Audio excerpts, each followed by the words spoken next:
وَقُلْ جَاءَ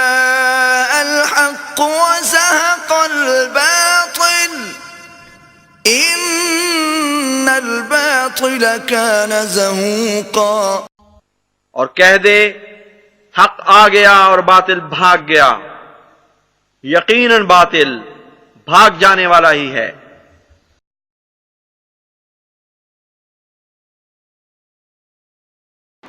اعوذ باللہ من الشیطان الرجیم، بسم اللہ الرحمن الرحیم۔ خاکسار محمد اعظم سیفی خادم سلسلہ جماعت احمدیہ کی طرف سے آپ تمام احباب کی خدمت میں السلام علیکم ورحمۃ اللہ وبرکاتہ۔ ناظرین کرام، علامہ خالد متین صاحب نے عوام کو گمراہ کرنے کے لیے جماعت احمدیہ کے اوپر کچھ اعتراض کیے ہیں، جن میں سے بعض کا جواب تو ہم نے اپنی گزشتہ ویڈیو میں ہی دے دیا ہے۔ انہی میں سے کچھ اعتراض ہم آپ کے سامنے ابھی پیش کریں گے اور انشاءاللہ تعالیٰ انہی کی کتب سے ان کا مدلل جواب دیں گے۔ باقی کے جو ان کے اعتراض ہیں انشاءاللہ ان کا جواب ہم اپنی اگلی ویڈیو میں دیں گے۔ تو چلیے ناظرین کرام سنتے ہیں کہ علامہ خالد متین صاحب کے اور کیا اعتراض ہیں۔ میرے پاس یہ قادیانیوں کا قرآن ہے، یہ قادیانیوں کی ویب سائٹ پہ موجود ہے۔ اچھا، اس کا چوتھا ایڈیشن ہے۔ یہ ہے قادیانیوں کا، قادیانی کہتے ہیں، اس کتاب میں لکھا ہے قاضی مرزا بشیر نے کہ 1857 کی جنگ آزادی میں قرآن مجید اللہ تعالیٰ نے اٹھا لیا تھا، اب دوبارہ مرزا غلام احمد قادیانی پہ نازل ہوا ہے۔ اس قرآن کی مرزا بشیر الدین دوسرا خلیفہ، اس نے اپنے سالانہ جلسے میں یہ اعلان کیا کہ ہر قادیانی پہ لازم ہے اس کی تلاوت کریں۔ تو جیسا کہ آپ ناظرین نے سنا کہ علامہ خالد متین صاحب نے 3 باتیں کہی ہیں اپنی اس ویڈیو میں۔ سب سے پہلی بات تو انہوں نے یہ کہی ہے کہ تذکرہ کو انہوں نے قرآن کہا۔ ویڈیو کے شروع میں ہی انہوں نے جھوٹ بول دیا۔ جھوٹ تو انہوں نے جو گزشتہ ویڈیو ہم نے بنائی ہے اس میں بھی بولا تھا، اس میں بھی انہوں نے جھوٹ بولا کہ احمدی احباب گویا تذکرہ کو قرآن کریم سمجھتے ہیں۔ ہمارا چیلنج ہے علامہ خالد متین صاحب کو اور تمام ختم نبوت کے مجاہدین کو کہ وہ جماعت احمدیہ کے لٹریچر سے یہ الفاظ نکال کر دکھائے جہاں پر جماعت احمدیہ نے تذکرہ کو قرآن لکھا ہو کہ یہ قرآن ہے۔ دوسری بات انہوں نے جو کہی ہے وہ یہ ہے کہ مرزا بشیر احمد صاحب نے اپنی کتاب کلمۃ الفصل میں یہ لکھا ہے کہ 1857 میں قرآن اٹھا لیا گیا تھا اور دوبارہ مرزا صاحب پر نازل ہوا، لیکن اس بات کو بتانے میں علامہ خالد متین صاحب نے کچھ اس طرح کا جو ہے نا وہ رویہ اختیار کیا ہے، گویا یہ بتانے کی کوشش کی ہے عوام کو کہ جماعت احمدیہ یہ مانتی ہے کہ قرآن کریم جو ہے وہ اپنے الفاظ کے ساتھ اس دنیا سے اٹھ گیا تھا اور دوبارہ سے مرزا صاحب کے اوپر اسی طریقے سے نازل ہوا ہے جیسا کہ نبی کریم صلی اللہ علیہ وسلم پر الفاظ کے ساتھ نازل ہوا تھا۔ حوالہ دیا ہے انہوں نے کلمۃ الفصل کا۔ تو چلیے ناظرین کرام دیکھتے ہیں کہ مرزا بشیر احمد صاحب نے کلمۃ الفصل میں کیا لکھا ہے۔ سب سے پہلے تو جو مرزا بشیر احمد صاحب نے حوالہ دیا ہے وہ نبی کریم صلی اللہ علیہ وسلم کی پیش گوئی کا حوالہ دیا ہے کہ یہ جو پیش گوئی ہے نبی کریم صلی اللہ علیہ وسلم کی کہ قرآن کریم دنیا سے اٹھا لیا جائے گا، اس کے حوالے سے یہ بات کہی ہے، نہ کہ خود سے۔ جبکہ علامہ خالد متین صاحب اس طرح سے بتا رہے ہیں کہ گویا یہ الفاظ جو ہے وہ مرزا بشیر احمد صاحب کے خود کے ہیں۔ جماعت احمدیہ خود سے یہ بات کہتی ہے کہ قرآن کریم اٹھا لیا جائے گا۔ جیسا کہ مرزا بشیر احمد صاحب نے لکھا ہے کہ نبی کریم صلی اللہ علیہ وسلم نے پیش گوئی کی تھی، یہ پیش گوئی ہے کہ میری امت پر ایک وقت آئے گا کہ ان کے درمیان سے قرآن اٹھ جائے گا اور ایمان ثریا ستارے پر چلا جائے گا، تب ایک شخص کو خدا کھڑا کرے گا جو گم شدہ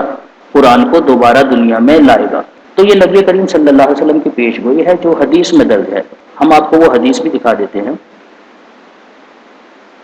مشکات شریف میں وہ حدیث درج ہے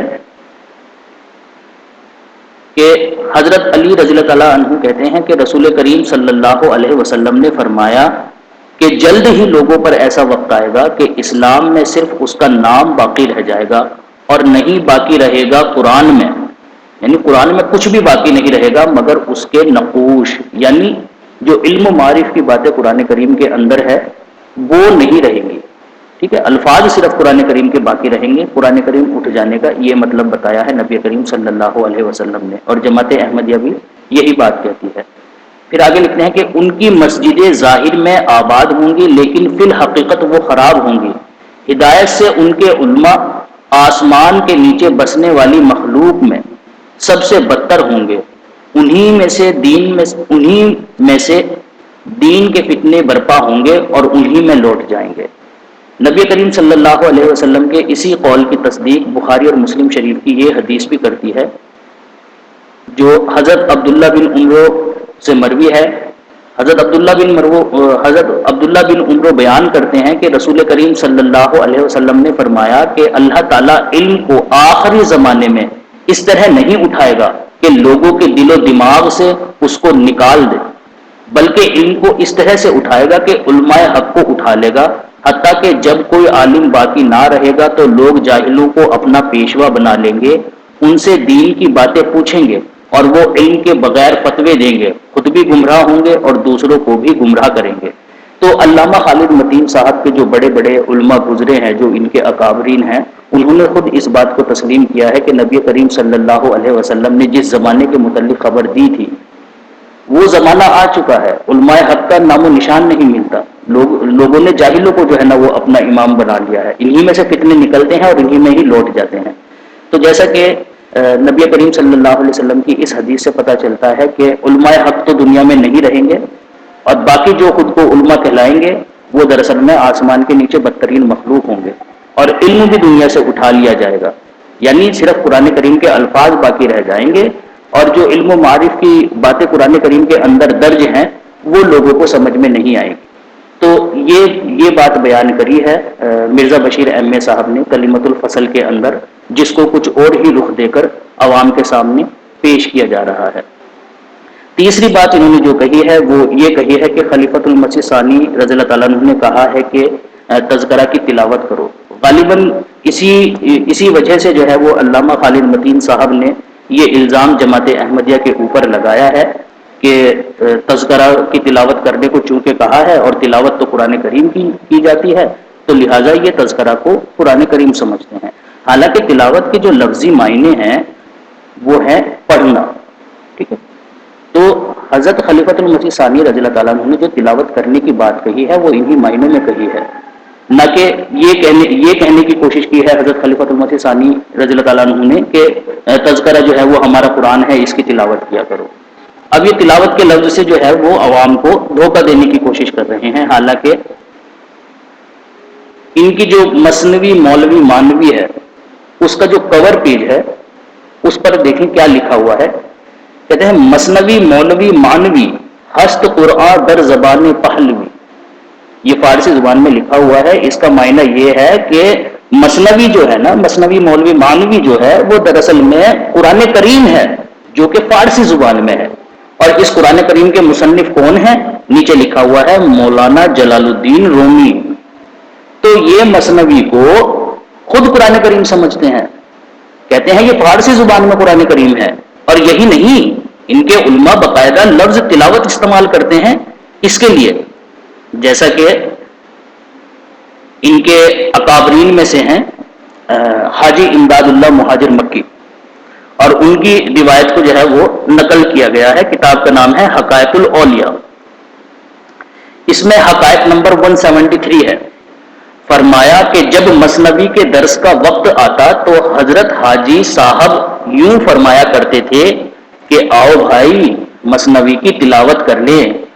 کیوں خالد متین صاحب، یہاں پر بھی وہی لفظ تلاوت ہے نا، تو کیا آپ یہ کہیں گے کہ آپ کے علماء بزرگان جو گزرے ہیں، جو آپ کے اکابرین میں شامل ہیں، وہ مثنوی کو قرآن کریم سمجھا کرتے تھے یا قرآن کریم کہا کرتے تھے؟ سمجھتے کیا تھے؟ انہوں نے تو اقرار کیا ہے اس چیز کا کہ یہ قرآن کریم ہی ہے اور الہامی ہے، جیسا کہ نیچے لکھتے ہیں شعر کہ مثنوی مولوی مانوی ہست قرآن در زباں پہلوی، کہ یہ جو مثنوی ہے دراصل میں فارسی زبان میں قرآن کریم ہے، جس کو تصنیف کیا ہے مولانا جلال الدین رومی نے۔ نیچے مزید وضاحت کے ساتھ لکھتے ہیں کہ اس کا لوگوں نے اس طرح سے حل کیا ہے کہ اس میں زیادہ مضامین قرآن شریف کے ہیں، لیکن حضرت نے عجیب ہی تفسیر فرمائی کہ بھائی قرآن سے مراد کلام الہی ہے، اور کلام الہی کبھی وحی سے ہوتا ہے اور کبھی الہام سے ہوتا ہے، تو معنی مصرع کے یہ ہیں کہ مثنوی کلام الہی یعنی الہامی ہے۔ اب دیکھیں یہ مولانا جلال الدین رومی رحمۃ اللہ علیہ نے جو یہ مثنوی لکھی ہے، اس کو یہ الہامی کا درجہ دے رہے ہیں کہ یہ الہام کے ذریعے سے ہوئی ہے، اور الہام جو ہے وہ اللہ تعالیٰ کی طرف سے ہوتا ہے، اور اللہ تعالیٰ کی طرف سے جو الہام ہوتا ہے وہ کلام الہی ہوتا ہے، تو قرآن بھی کلام الہی ہوا اور مثنوی جو ہے یہ بھی کلام الہی ہوا، تو لہٰذا دونوں کے لیے ایک ہی لفظ جو ہے نا وہ استعمال کیا جائے گا کہ مثنوی کی بھی تلاوت کرو اور قرآن کریم کی بھی تلاوت کرو۔ تو اگر ان معنوں کی روح سے جماعت احمدیہ حضرت مسیح موعود علیہ الصلوۃ والسلام پر ہونے والی وحی کے لیے لفظ تلاوت استعمال فرما رہے ہیں تو آپ کہتے ہو کہ نہیں، آپ اس کو قرآن کریم سمجھتے ہو۔ آگے لکھتے ہیں کہ حضرت اس تفسیر کی بنا پر تلاوت کا لفظ استعمال فرماتے تھے، یعنی اسی تفسیر کی بنا پر وہ مثنوی کے لیے تلاوت کا لفظ استعمال فرماتے تھے، کیونکہ تو ناظرین کرام جیسا کہ کہاوت مشہور ہے کہ جو دوسروں کے لیے گڈھا کھودتا ہے وہ آخرکار خود اس گڈھے میں گرتا ہے، تو علامہ خالد متین صاحب تو یہ بات ثابت نہیں کر پائے کہ تذکرہ قرآن کریم ہے، لیکن الحمدللہ ہم نے اس بات کو ضرور ثابت کر دیا کہ ان لوگوں کے نزدیک مولانا روم کی جو مثنوی ہے وہ قرآن کریم ہے، جیسا کہ ان لوگوں نے خود اس کے کور پیج پر یہ بات لکھ کر عوام میں اس کو شائع کیا ہے۔ تو ناظرین کرام انشاءاللہ تعالی جو ان کے باقی کے اعتراض ہیں ان کی بھی ویڈیو ہم بنائیں گے اور بہت جلد آپ کی خدمت میں پیش کریں گے۔ اب خاکسار کو اجازت دیجیے، السلام علیکم ورحمۃ اللہ وبرکاتہ۔